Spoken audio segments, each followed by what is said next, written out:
Hello DC fans, welcome back to my channel Dastaan TV. तो जैसा कि आप जानते हैं, पैरामाउंट और वार्नर ब्रदर्स का मर्जर होने वाला है। तो पैरामाउंट स्काईडांस ने कुछ नई डिटेल्स रिवील की हैं कि मर्जर या सेल कंप्लीट होने के बाद क्या क्या चेंजेस आएंगे नई कंपनी में। तो सबसे पहले ये कहा जा रहा है कि एचबीओ मैक्स और पैरामाउंट प्लस, ये दोनों जो स्ट्रीमिंग प्लेटफॉर्म हैं, इनको कंबाइन कर दिया जाएगा और कोई एक स्ट्रीमिंग ऐप लाई जाएगी। डिस्कवरी प्लस जो है वो भी इसी में कंबाइन कर दिया जाएगा। तो एक स्ट्रीमिंग ऐप लाई जाएगी जिसमें इन सब का कंटेंट होगा। सबसे पहले ये खबर निकल के आ रही है। और दूसरी चीज़ जो मैंने ऑलरेडी कल आपको वीडियो बना के बताया था, Paramount Skydance 30 films per year release करेगा। 15-15 मूवीज हर स्टूडियो से, यानी पैरामाउंट की भी 15 मूवीज और वार्नर ब्रदर्स की भी 15 मूवीज थिएटर में रिलीज करेगा। 45 डेज का एक्सक्लूसिव थिएट्रिकल विंडोज को देगा। ये फिर से पैरामाउंट ने कंफर्म किया है। तीसरी चीज़ ये बताया जा रहा है कि $6 बिलियन की कॉस्ट कटिंग भी होगी। अब कॉस्ट कटिंग किस तरीके से होगी? तो सबसे पहले तो बहुत सारे ले ऑफ्स होंगे, यानी हज़ारों लोग अपनी जॉब्स को खोएंगे। जब भी कोई मर्जर होता है इतना बड़ा, तो लोगों की जॉब्स तो जाती ही है। और उसके साथ हो सकता है कुछ इंफ्रास्ट्रक्चर या कॉरपोरेट ओवरहेड्स, जैसा कि ये कह रहे हैं, उसमें थोड़ा सा ये चेंज लेके आएँ, थोड़ी सी कॉस्ट कटिंग करें। $6 बिलियन की कॉस्ट कटिंग ये करेंगे, ये बात कंफर्म होकर निकल के आ गई है। और पैरामाउंट स्काईडांस ये भी कह रहा है कि वो फिलहाल किसी भी तरीके का स्पिन ऑफ नहीं करेंगे या अपने किसी केबल एसेट को बेचेंगे नहीं। आपको ऑलरेडी पता होगा, वार्नर ब्रदर्स का पहले ये प्लान था कि प्रीमियम स्ट्रीमिंग और थिएटर वाला जो हिस्सा है, थिएट्रिकल और प्रोडक्शन मूवीज वाला जो हिस्सा है, उसको वो अलग कंपनी बना देंगे और केबल नेटवर्क को वो स्प्लिट करने वाले थे। लेकिन अब पैरामाउंट स्काईडांस ये कह रहा है कि वो किसी भी तरीके का स्पिन ऑफ या सेल ऑफ नहीं करेंगे। पूरी कंपनी को एक ही तरह रखेंगे, केबल नेटवर्क को वो बेचेंगे नहीं। ये पैरामाउंट ने फिर से कंफर्म कर दिया है। और पैरामाउंट स्काईडांस ने यह भी कहा है कि मूवीज और टीवी शोज को दूसरे स्टूडियोज या दूसरे प्लेटफॉर्म्स पर डिस्ट्रीब्यूशन के लिए या लाइसेंसिंग के लिए वो भेजते रहेंगे, जो वार्नर ब्रदर्स पहले भी कर रहा था। आपको ऑलरेडी पता होगा, for example Batman Caped Crusader जो एनिमेटेड सीरीज अभी आई थी, उसको प्रोड्यूस तो वार्नर ब्रदर्स ने किया था, लेकिन स्ट्रीमिंग के लिए उन्होंने अमेजॉन प्राइम पे उसको भेज दिया था। या सैंडमैन की जो टीवी सीरीज थी, उसको डिस्ट्रीब्यूशन के लिए नेटफ्लिक्स पे भेज दिया था। बनाया था वार्नर ब्रदर्स ने, लेकिन डिस्ट्रीब्यूशन के लिए नेटफ्लिक्स पे भेजा था। तो ये चीज़ कंटिन्यू रहेगी पैरामाउंट स्काईडांस के अंडर में भी। और जो सबसे बड़ी चीज़ निकल के आई वो ये कि ये कंपनी जब मर्ज हो जाएंगी दोनों, तो टोटल जो डेप्थ रहेगी या टोटल जो उधार रहेगा वो अब $79 बिलियन हो जाएगा। यानी गाइस, बहुत बड़ी डेथ चढ़ेगी इस मर्ज्ड कंपनी पे। $79 बिलियन का उधार एक तरीके से चढ़ेगा, जो एक बहुत बड़ा नंबर है। लेकिन फिर भी गाइस, जो मेन सवाल उठ के आता है डीसी फैंस के लिए कि भैया डीसी यूनिवर्स का क्या होगा। तो पैरामाउंट स्काईडांस के जो ओनर हैं, उन्होंने सुपरमैन मूवी की स्पेशली तारीफ की और उन्होंने कहा कि ये काफ़ी बड़ी कमर्शियल सक्सेस रही वार्नर ब्रदर्स के लिए। तो जो टोन इनकी है वो काफ़ी ज़्यादा पॉजिटिव है। तो डीसी यूनिवर्स जो हमारा है वो ऑब्वियसली कंटिन्यू करेगा। और हमें ऑलरेडी पता है, पैरामाउंट ने ये बात पहले ही बोली हुई थी कि अगर वो टेक ओवर करेंगे वार्नर ब्रदर्स का, तो जो स्ट्रक्चर बना हुआ है वो उस स्ट्रक्चर को डिस्टर्ब नहीं करेंगे। यानी डीसी यूनिवर्स हमारा कंटिन्यू होता रहेगा। दूसरा सवाल, जेम्स गन और पीटर सेफ्रॉन का क्या होगा? आपको ऑलरेडी पता है कि जेम्स गन और पीटर सेफ्रॉन का जो कॉन्ट्रैक्ट है वो फिलहाल स्प्रिंग 2027 तक बढ़ा दिया गया है। यानी आप सिंपल लैंग्वेजेस में समझिए तो मैन ऑफ टुमारो मूवी जो है, उसकी रिलीज, उसकी मार्केटिंग तक जेम्स गन और पीटर सेफ्रॉन डीसी यूनिवर्स के साथ ही जुड़े रहेंगे।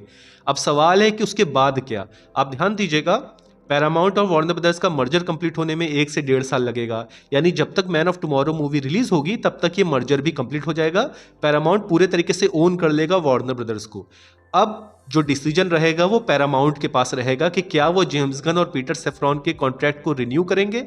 अब फिलहाल तो मुझको टोन से ऐसा लग रहा है पैरामाउंट की कि वो शायद जेम्स गन और पीटर सेफ्रॉन के कॉन्ट्रैक्ट को बढ़ा देंगे।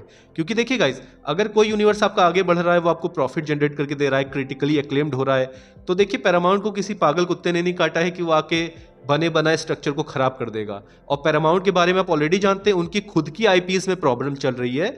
तो वो वार्नर ब्रदर्स को एक्वायर करके यहां के यूनिवर्स को गड़बड़ाने नहीं लग जाएंगे, यहां के आईपीएस को भी गड़बड़ा के डबल कुल्हाड़ी अपने पैर पे नहीं मारेंगे।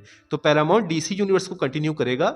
लेकिन सवाल यह है, क्या वो जेम्स गन और पीटर सेफ्रॉन को कॉन्ट्रैक्ट को एक्सटेंड करेंगे या रिन्यू करेंगे? ये तो देखना इंटरेस्टिंग होगा। हालांकि उम्मीद लोग यही कर रहे हैं कि शायद कॉन्ट्रैक्ट वो रिन्यू कर ले।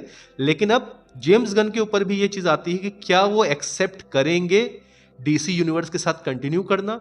क्योंकि जेम्स गन डीसी यूनिवर्स को लीड करने के लिए, डीसी स्टूडियोज को लीड करने के लिए इसलिए तैयार हुए थे क्योंकि डेविड ज़ैस्लव ने क्लियरली बोला था कि हम किसी भी तरीके का इंटरफेरेंस नहीं करेंगे। आप जैसे डीसी स्टूडियो को चलाना चाहते हैं आप वैसे चलाइए, जो टॉप ब्रास है वो किसी तरीके से इंटरफेयर नहीं करेगी।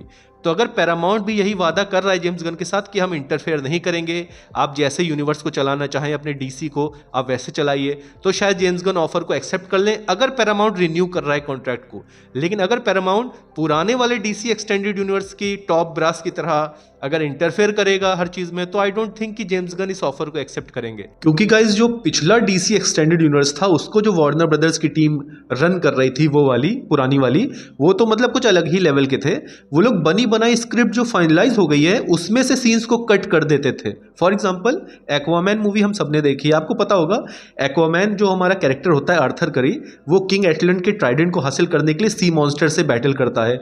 लेकिन क्या आपको पता है जो ओरिजिनल ड्राफ्ट था जेम्स वॉन का, उसमें सी मॉन्स्टर से बैटल नहीं करना था आर्थर करी को। उसको दरअसल किंग एटलैंट की जो डेड बॉडी हमको दिखाई गई थी वो दरअसल ज़ॉम्बी होता रियल में, उस ज़ॉम्बी से हैंड टू हैंड कॉम्बैट करनी थी आर्थर करी को। और सुनने में आता है कि काफ़ी बड़ा वो एक्शन सीन होने वाला था, hand to hand combat skills दिखाई जाती है कि आर्थर करी कितना ज़्यादा ट्रेंड है।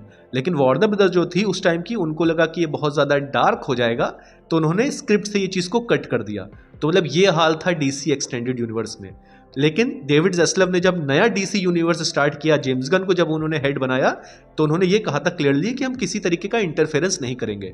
तो जैसा कि मैंने ऑलरेडी कहा, अगर जेम्स गन को ऑफर देता है पैरामाउंट कि आप कंटिन्यू करिए, और पैरामाउंट ये भी कह रहा है जेम्स गन से कि हम इंटरफेरेंस नहीं करेंगे किसी भी तरीके का, तभी मुझको लगता है जेम्स गन कंटिन्यू करेंगे। और पर्सनली मैं चाहूंगा जेम्स गन ही कंटिन्यू करें डीसी यूनिवर्स के हेड के तौर पे, क्योंकि जब से वो आए हैं एक चीज़ जो सबसे अच्छी हुई है, जेम्स गन सोशल मीडिया पे एक्टिव रहते हैं। तो आपको पता है पहले जो स्कूपर्स फेक न्यूज़ फैला के डीसी फैंस को बेवकूफ़ बनाया करते थे, उस चीज़ पे पूरे तरीके से ताला लग चुका है। कोई फेक न्यूज़ अब स्प्रेड नहीं हो पाती है डीसी के अगेंस्ट, कोई नेगेटिविटी अब उतनी नहीं फैल पाती जितना पहले फैला करती थी। तो ये चीज़ जेम्स गन ने बहुत अच्छी की है। तो मैं तो पर्सनली चाहूंगा कि डीसी स्टूडियो के हेड जेम्स गन ही कंटिन्यू करें। फिलहाल तो हम जानते हैं स्प्रिंग 2027 तक जेम्स गन जुड़े रहेंगे डीसी यूनिवर्स के बाद। जब मर्जर कंप्लीट हो जाएगा उसके बाद क्या होता है ये तो वक्त ही बताएगा। फिलहाल गाइज आप जरूर बताइएगा आपको क्या लगता है कि जेम्स गन को क्या डीसी स्टूडियोज के हेड के तौर पर कंटिन्यू करना चाहिए। प्लीज़ कमेंट सेक्शन में जरूर बताइए, और डीसी अपडेट्स के लिए मेरे चैनल को सब्सक्राइब करिए। Thank you.